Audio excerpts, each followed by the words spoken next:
So, Anne-Laurence, you are the founder of VG. Who do you know? Who knows VG? Okay, 1%. 1%. Thank you very much. So you can all go on our social network and follow us because this is the way we will manage. So VG is a traceability system of CSR action in the fashion industry. So yes. you will explain it. Yes, we are 10 months old. This is why you don't know us. We are a very, very young startup. So yes, we do traceability of all the CSR actions along the production, all during the supply chain of the production of the fashion goods. So it's about clothes, it's about shoes, and it's about also fashion accessories. So can you explain what is in your system? Yes. So it's a whole system. Who knows? First of all, who knows close-parency application? Okay, actually, it's called Clear Fashion. What are the differences? Okay, there are many differences. We could be partners actually in the future with them, I hope. What we do is that our clients are the brands.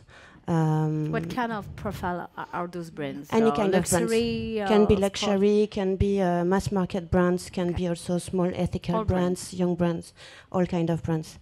What we do is that, okay, we work with them. The brands open to us the full data about the styles, the size, pardon.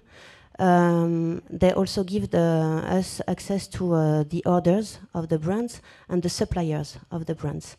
Once we get these informations, then we can open our platform, which is a web access, to all the suppliers of the brands.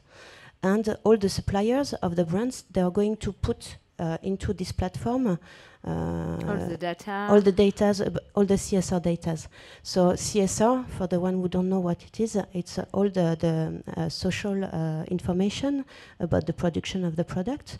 It's also about all the environmental actions. It's also about the origin and the traceability, of course, of the materials. And it's also about the health. Because you know that there are chemicals into the clothes that you wear, toxical sometimes. So you need to know if the tests have been done and if you can wear them without any problems. We all know that there were a few scandals recently about that. So this is something that we also trace. So once all the suppliers at their step of the productions put the data into our web access, then at the beginning they will declare it, of course.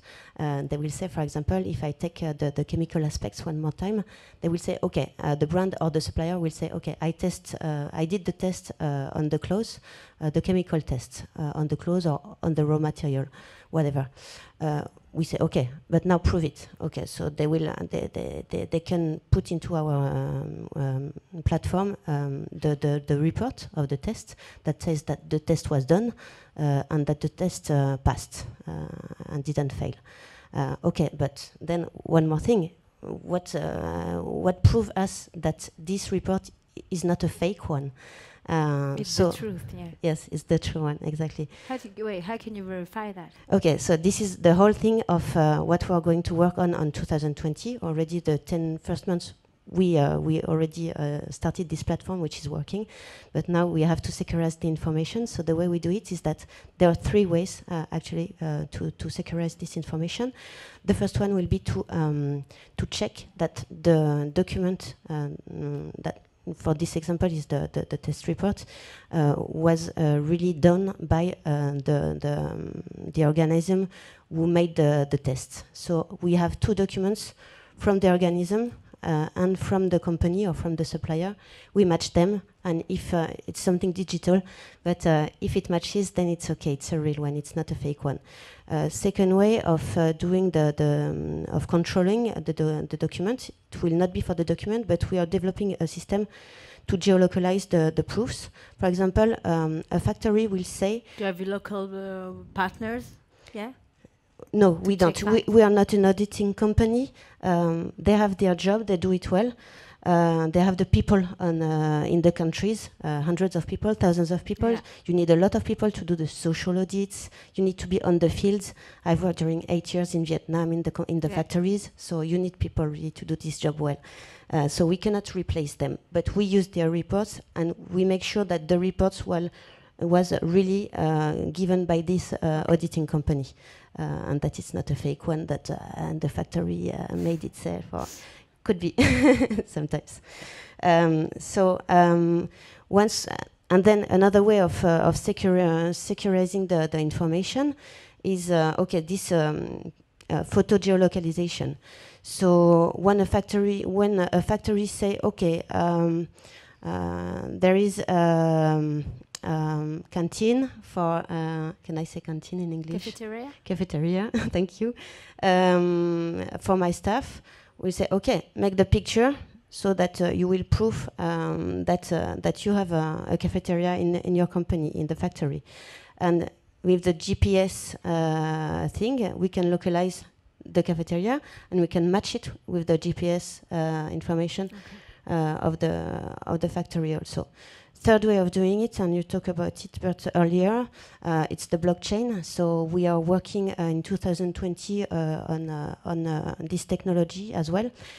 We already have 2 fields of experimentations in France to test this technology, and this is great because once you have the blockchain, you cannot lie anymore. So it means that all the partners of the supply chain, once they say something, you cannot go back to what you have said. So everyone has to be sure of what he says and should work very well for what we're doing now. So we really count on it on 2020. And then what we do, once we have all these data, and that they are securized, what we do then is that we give it back to the brand, so that the brand... What kind of brand are you working with? Now, currently? actually, we work with 3 brands. Do you have the name? Yes, well, we can because it's on our website. So I can give it. The first one was Gémeaux. Gémeaux is from the Groupe Eram also, because they have this fantastic program which is called Change for Good, and it's true that they give the chance to small companies like us to make a trial. Which is great for us because we need big actors like them to test our solutions. So I really thank them for this. Gémeaux was the first client. So Gémeaux is mass market company, and we have 2 other clients, small clients, which are ethical brands.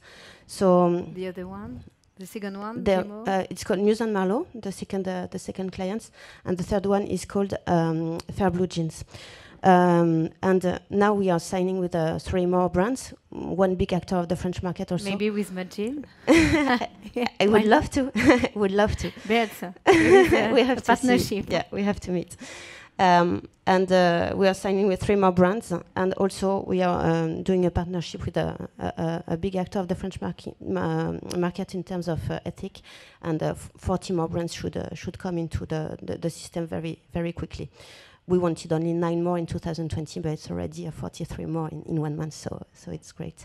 And Laurence, we have 20 seconds now. Yeah. How to conclude? What's your vision today in the fashion industry, and especially with all those kind of change makers like you who try to make more transparency? Okay, so we give these informations to the brands, but we also give it to the consumers. But to the brands, I think because we were talking about the circular economy, I think that for us, we work on the brand new clothes, on the traceability supply chain of the brand new clothes. But the challenge will be to work on the second-hand clothes, like you were saying earlier, Bert, because we can scan the barcodes of the clothes with an app, and to see exactly when you buy a new clothes where it comes from. This works. I can show you the demo on the booth if you want to come to our booth a little bit later. I can show you how it works. But this is for brand new clothes. But for the second-hand one, and this is great, circular economy is really something I believe in. We have to stop producing. In 2030, there will be 63% more production of clothes than now. And now it's already 60% more than 30 years ago. It's completely crazy.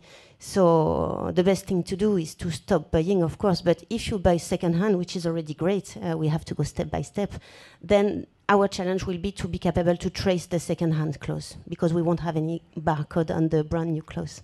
Thank you so much, Anne-Laurence, for inspiring us. Thank you. Thank you.